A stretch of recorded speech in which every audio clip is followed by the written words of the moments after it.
Hello, fam, and welcome to another episode of the Women series, where I cover a commonly asked question or things that women oftentimes go through. And how can I have a women's series without discussing body image, fitness, and nutrition? So, to be completely honest, I have written out and typed up the key points I want to get across for this episode, but I was quite hesitant to put it out. It's been sitting in my notes section for weeks now. And the reason why was because I thought I'm not a nutritionist, I'm not a trainer. Who am I to talk about these topics? And a dear friend of mine who's also a spiritual coach basically checked me and was like, hey, Jess, I really feel like you should put something out about these topics because you're so passionate about it. And I think it would help a lot of women. And it just like that kind of sparked permission within me. And I share that story because even someone like me who's so focused on breaking through my limiting beliefs and working on a growth mindset, and I work on this daily, I still have moments where I feel like I don't have permission to do certain things. And I think I share the story because in times when within yourself you have a calling and you want to help and you want to serve, but then you kind of stop yourself because you think like, oh, I don't have a PhD in this topic, or I haven't studied this topic extensively. The fact that you have that inner calling, the fact that you want to serve, the fact that your story can actually help other people, that's all the permission that you need. So I hope me sharing the story vulnerably sparks you to give yourself the permission of the thing that you want to do, the book you may want to write, the person you want to ask out. If you want it within your heart and you know it's going to help someone, go and do that thing. So just want to share a little quick story about that. But I think before I even start, I would just say, to me, health and fitness is so simple. And I say this because in a world where, especially in America, it's about consumer mentality. You're always being sold different products and different workbooks and different trainers and whatnot, and different diets go in and out of phase. For me, fitness and health has always been just four key areas. And there's so many ways to express these four key areas, but I just want to share to give you guys a quick roadmap of what to focus on. First is soul.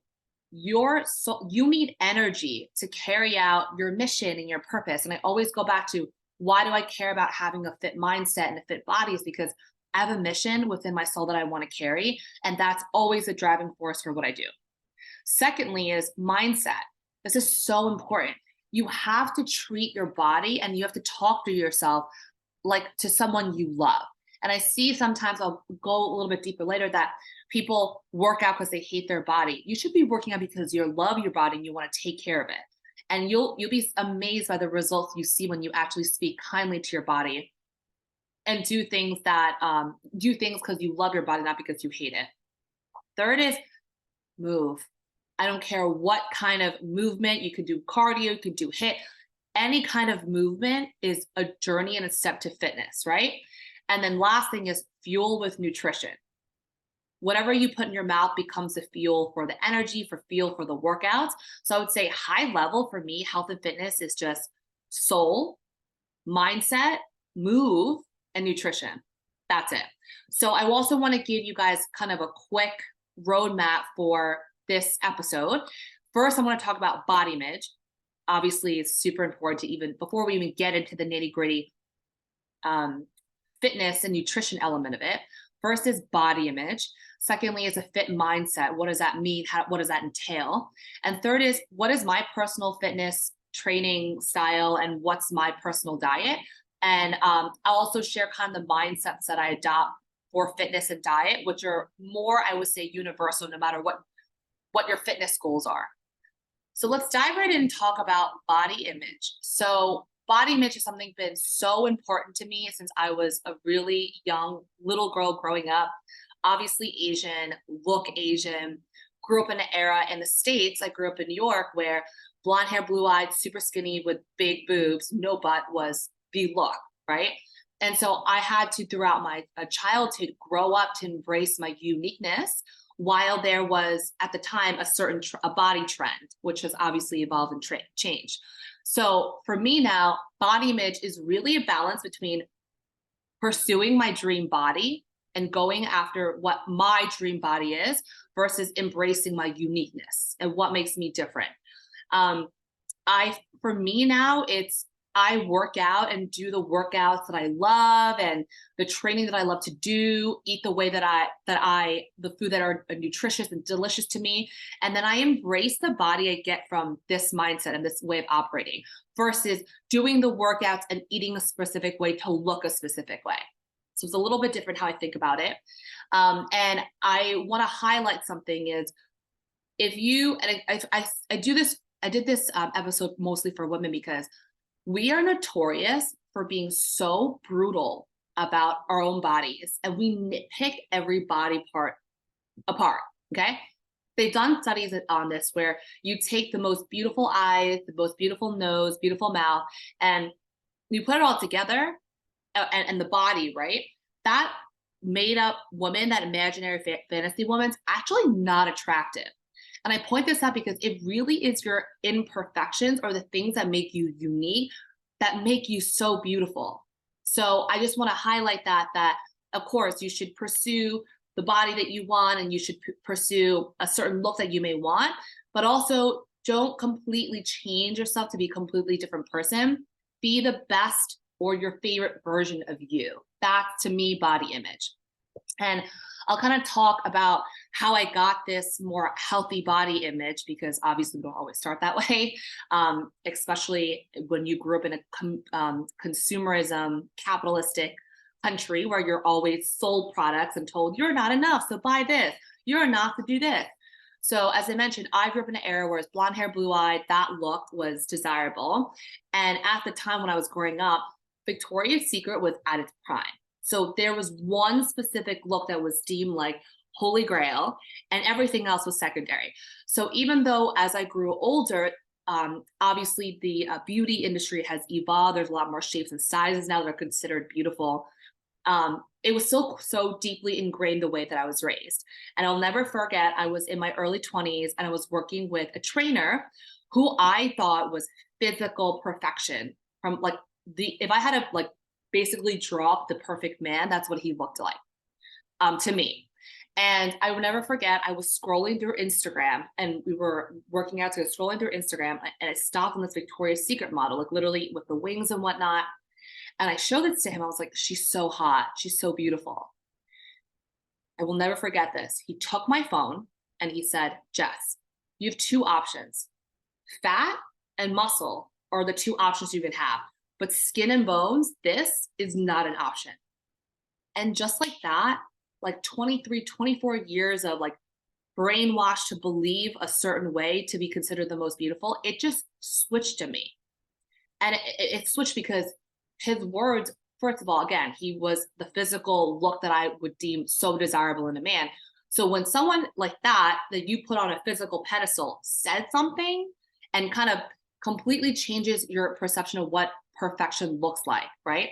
And secondly, I think the most important thing is he pointed out the unsustainable and unhealthy element of those bodies. Of course, there's certain girls who are born that way. Not everyone had to starve and do unhealthy measures to get there. But for a general masses, that is just not normal. And I'm sure a lot of you guys have seen the documentaries, even the girls who are born really skinny. A lot of the VS models have come out to say like how traumatic that experience was to be an angel and the way they had to keep an impossible size. So I share that story because I want to just highlight, be open to how the universe blesses you. Like I would have never imagined just a random training session with my trainer could spark and kind of end that body image issue for me. And it really was from that day on that I really embraced working out more so than ever, embracing whatever body that came from it. And I no longer saw an unhealthy image of a woman to be considered the most desirable. So that's just something I want to really first talk about body image, because we can't get into all the nitty gritty without making sure mindset's right. But let's talk about mindset. What is a fit mindset, right? I highlighted it before, but a fit mindset is really working out and taking care of your body because you love your body, not because you hate your body. I grew up in in a culture, an Asian culture, and also an American culture, where I hear a lot of women say like, "Oh, I'm so fat, I need to work out. Oh, I'm so this, I need to do this." Like that was the tone, and that was like the message over and over again. Versus again over time, because I'll talk about later how I got into fitness, because I loved fitness and I loved working out. I actually started working out because it felt good. I started working out because I, wanted to feel a certain way and love the body that came as a result of it. So it's so important with the way you talk to your body. Your body's listening. Do things because you love it. Say like, I'm taking you to a gym class because I want you to be the fittest, healthiest version of you, right? I'm hitting up the cardio machine because I want you to lose this fat so you can have more energy to do other things and serve your purpose. Change the tone and how you talk to your body. It is so important. It's called spelling because you put a spell on yourself. The words you say have a lot of power. So why don't you use powerful words that actually inspire you, encourage you? And I mentioned earlier that I want to discuss how I got into working out. Again, I shared the story and I'm very vulnerable about it because I want to highlight that in your darkest times is when the light comes in. When everything's always fine and dandy, the contrast between the good and the fine and dandy isn't so high. And at your darkest, you start to see when, like, think about it, when you're in a dark room and there's like a peak of light, that light becomes more valuable and bright to you. So I was 19, I think it was 19 like that, when I came back from studying abroad and from in Prague, and I was honestly very depressed because it was the good thing was the first time I've ever fallen in love, and I was like on a high. But the person that I was dating was living all the way in Prague, in Czech Republic, in a completely different country. I think it was like 7 or 8 hours away by flight. I have to double check that. And so I was back home by myself, super, super sad. And I remember there are days where it was just so hard even getting out of bed. And I was like very depressed, where it's like, okay, what's the point of doing this? What's the point of doing that? Because I just finally found something that I cared about so deeply and experienced that feeling of love that every movie or book talks about. And I finally got it, but I couldn't have it. Like it wasn't physically with me. I couldn't continue that relationship the way that I would. And I remember just thinking, you know what? I remember being in my bed and the light was pouring in into my window. And I was like, it's so like, I just feel like I should go outside and just do a walk, take a walk. And so the first day I got myself to just walk down the street and walk back. And the next day became walking longer, and it became speed walking. And then I got into a run, and it was because I loved the feeling of the runner's high and the endorphins. And it felt so good to be outside in the sunshine and just taking care of my body.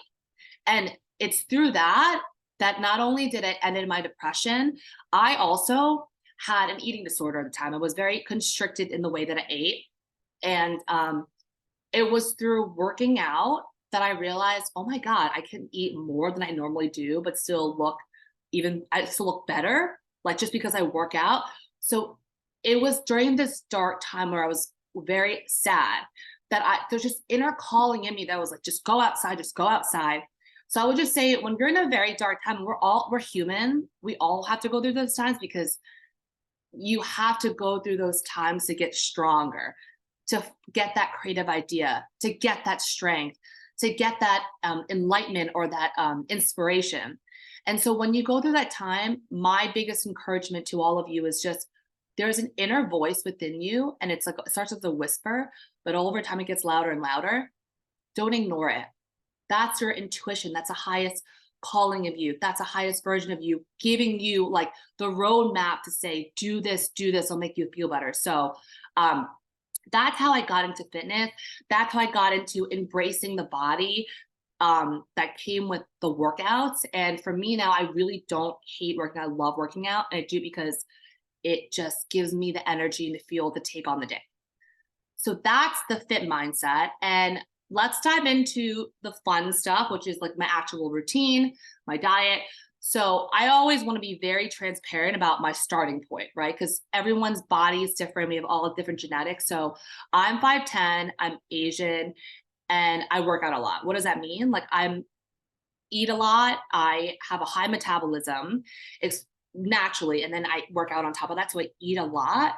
But I would say naturally, I'm quite stringy, like kind of like a typical Asian body, like quite lean, not really like muscular. But it doesn't take me long to build lean muscle.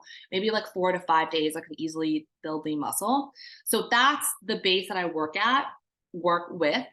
And let's dive into what I actually do for fitness. For me, again, it's all mindset, right? Working out is literally my mental spa.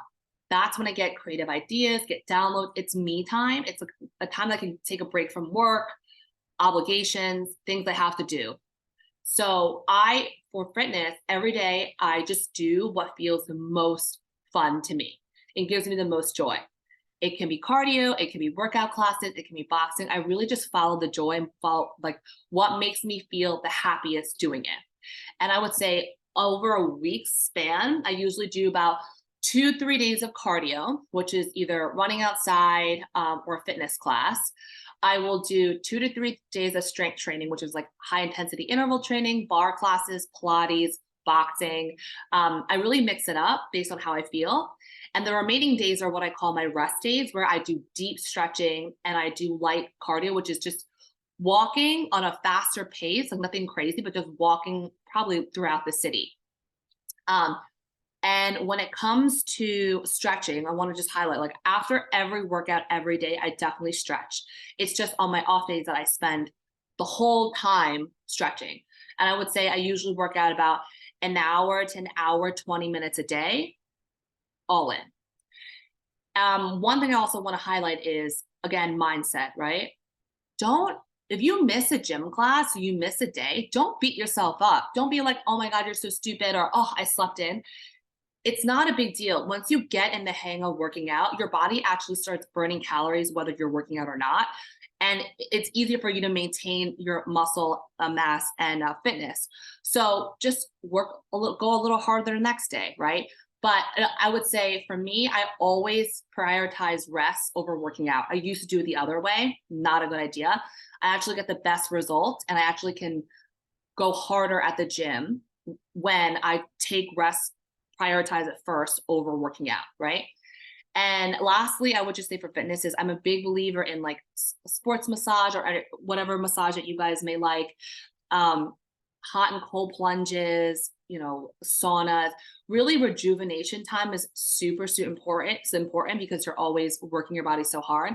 There are times when I was so into fitness, I didn't want to waste a minute on all the rejuvenation. And not only did my body plateau, I was exhausted. So I would say taking more breaks, treating yourself, making sure you're letting your muscles and body recover is very important when you work out. And it comes to food, I am a firm believer that food needs to be nutritious and delicious. Like I need to eat, and it can be both. It doesn't have to be binary. I think how I got into a very healthy way of eating was I always just found things that tasted good as well. And there's so many things, right? It depends on your body type, depends on, the results you're looking for, but there's a whole range of nutrition that are all delicious. The other thing, food is, and I credit this to my dad, when I had an eating disorder, I had to I only ate like one meal a day. And I also would be shameful of it in a way where I would hide myself. I didn't have a good relationship with food, or I would be embarrassed by not eating enough. So I was always isolating myself, or I would say no to certain events and family gatherings, or even hang out with my friends because I didn't want to eat. I want to be tempted to have food on the table and then eat, right? And I'll never forget, my dad says, Jess, food is how humans interact. It's how they bond. It's sharing a meal with people that you actually, create a genuine connection and have very vulnerable moments with people. And that could not be more true he told me this when I was in college, but as I built my career, especially in a finance sales career, in a coaching career, all relationship based, a lot of my deeper conversations are through meals or drinks or coffee and tea. So for me, I really do see food as not only nutrition and fuel. It has to be delicious. And it oftentimes is, as often as I can, I always have meals with people, whether it be lunch or dinner. It's a break that I take very seriously, because not only am I rejuvenating my mind, getting more creative ideas when I talk to other people, it's human nature to want the bonding. So I really encourage you to find foods that work for you, and to the best of your ability, enjoy more meals with people that you adore and love, or people that you want to just get to know better. Practices I abide by. So I don't snack. I only eat when I'm hungry. So, like for example, anyone that knows me loves steak. If I'm not hungry, you can give me prime steak, wagyu, however aged, and I will still not eat it. And that's really helped with maintaining my weight and maintaining like the muscle mass that I want. Also, with that said, I don't deprive myself. I have everything in moderation. So if I'm craving sweets, I probably won't eat the whole ice cream, but I'll have a part of it, or I'll split it with someone. Or if I get a dessert, I'll have a couple of bites. But I definitely never deprive myself. And when I'm eating what I call like I don't want to call it sin food because it's like a negative word, but like a less healthy or less nutritious food, I eat it very slowly so that I let my gut and my stomach catch up to the taste itself. So when I'm full, I stop eating. I also eat until I'm about 80, 85% full, never stuffed. And that's also helped as well. And I also intermittent fast about 14 to 16 hours when I do fast. Intermittent fast, which is maybe like a couple times a month. I definitely do not intermittent fast when I'm on my period, because your body at the time needs the nutrients. If in fact, I actually feed my body whatever she wants during my menstruation period. I just again limit and have things in moderation. Your body's very smart. Your body will tell you when it's craving something more with more salt or more sugar. Trust it. Just eat slowly and more mindfully. And then actual food wise, I eat mostly clean, like grilled things, simple sauces. I have fried food here and there, but it's not my default. Nothing soaked, as I mentioned, in sauces. And I would say the way I eat is I first eat my veggies and kind of fill up with veggies first. Then I eat my proteins. And then when I'm still hungry, I'll have a carb, which could be like potato, a sweet potato. But I really stay away from rice, pasta, heavier carbs. Obviously, again, when I'm on my period, I will eat all of those in whatever order I want, but I still carbs. So I try to keep in more in moderation. And when talking about dessert, I used to be obsessed with dessert. Like I couldn't have a single meal without it, and that's because I was not feeding myself to the point where I'm actually full. So I was still hungry, and when you're hungry and you haven't ate for a while, you're gonna crave like that sugar. So what I've noticed is when I eat up to 80 or 85% full, I don't crave dessert anymore. In fact, I would say maybe it took me like honestly 6 or 7 days of no dessert for me to not crave it. So if any of those of you who are trying to get rid of their sweet tooth, something to try, just eat till you're full, however percentage that you're comfortable with, and give it about a week. See how you feel, but you'd be surprised. And now that I have it, I never could finish it on my own. And I used to not even want to split it with anybody. So that's a little tip and trick that worked for me. I also, when it comes to drinking beverages, my default is always water with lemon or lime, seltzer water with lemon lime, things with no calories. So like black coffee, I have less of now. It's mostly tea. I'll have tea. The caloric drinks I have are no more, I would say, for electrolytes. So I'll have coconut water, watermelon water. I'll have green juices if I feel like I need like a detox. But I do drink, like, for example, bubble tea, which is like milk tea without the bubbles. Treat myself occasionally, but I try not to drink my calories. Um, and again, kind of like going to the gym, if you ate a bigger meal or you ate, more food that are not healthy, stop beating yourself up, right? You should talk to your food as if you like are serving your body well, right? Like if you keep saying like, oh, I can't believe I'm eating this fried food. Oh, it's so bad for me. And then you put it in your mouth, like that's not good for your body. Your body can feel that. So if you're going to eat it, enjoy it, appreciate it, and say like, I'm treating myself. I'm deserve this, these fries because I haven't had it for a while and I really really am craving it, and I'm letting my body enjoy the pleasure of it, right? So if you're going to eat it, don't beat yourself up over it. Just enjoy it, and then the next day work a little bit harder at the gym. That's all. Other than that, I would say, yeah, for me personally, I've noticed I used to drink so much fake sugar, like stevia, like light and low, all the things that you can think of. And it actually caused me to retain water weight because these fake sugars is actually really hard to get out of your body. It takes like, I don't remember how many months, but not the way normal food would be processed. So your body retains water weight to try to flush it out of your system. When I cut out fake sugar, I literally lost 10 pounds in water weight. So I had like my body like measured and they're like, well, it's not fat, it's not muscle. Like this is weird. What is it? And when I took that thing out, it was water weight. Something to keep in mind, and maybe it'll help you if you're also trying to lose some water weight as well. And last thing is I do drink. I love being social. I'm definitely a social person. And I don't deprive myself. Like I'll have cocktails. I just don't go for like the most sugary drink. But I'll drink one cocktail. I tend to stick with tequila or wines. But if I want a Manhattan here or there, if I want a gin and tonic, I'll have that. But yeah, definitely drink. I don't do drugs. Just I'm already like a Energizer bunny. I couldn't even imagine what I would be like if I did drugs, be bouncing off the walls. But yes, my calorie intake does come from alcohol, so that's also another reason why I tend not to eat as many sweets. But I hope this helped.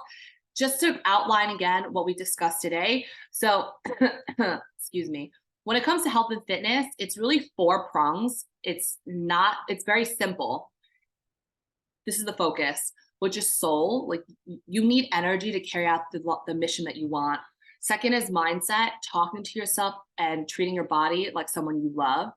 Third is move, whatever movement floats your boat. And lastly is fueling your body with nutrition. And the three areas we covered today were one, body image, second, a fit mindset. What is that? Why is it important? And lastly is my personal fitness and diet and my journey into both. So I hope this helps. Would love to hear what resonates. Try these tips and tricks. Let me know what actually works for your body. And looking forward to seeing you guys in the next episode. See you then.